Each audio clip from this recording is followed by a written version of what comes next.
Hey,ဒီနေ့ video လေးတင်ပါဆိုရင် health and fitness ကျန်းမာခြင်းနဲ့ကျန်းခိုင်ခြင်းဆိုရင်ခေါင်းစဉ်နဲ့ပတ်သက်ပြီးတော့ speaking tips လေး share လုပ်ပါမယ် Number 1 မှာကြောက် Do you follow a specific fitness routine သင်ကအဲ့လိုမျိုးတတ်မဲ့ကျန်းခိုင်ခြင်းနဲ့ပတ်သက်တဲ့ routine လေးကိုလိုက်နာဖြစ်လားလုပ်ဖြစ်လားပုံမှန်အလေးထားလေးရှိလားကျန်းမာရေးနဲ့ကျန်းခိုင်ခြင်းနဲ့ပတ်သက်ပြီးတော့So before we look at the simple answer, you can try yourself first. I mean the question. Only then you can look at the simple answer, right?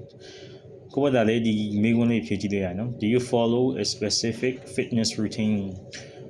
For example, do you normally walk or do you just do some exercises? Or do you just play some sports, do some sports just like that? Yeah, the PBB is my simple answer. Simple answer လေးမှာဆိုရင်ဒီမှာပြောထားရယ် Yes, I stick to a fitness routine that includes yoga in the mornings and weight training 3 times a week. It helps me stay energized and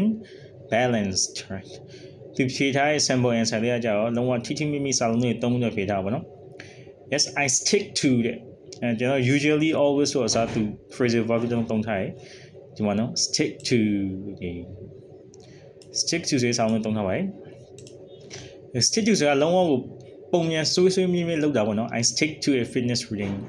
သူကကျန်းခိုင်ခြင်းနဲ့ပတ်သက်တဲ့အလေးထားလေးကိုဆွေးမြဲလုပ်ပါရတဲ့ that include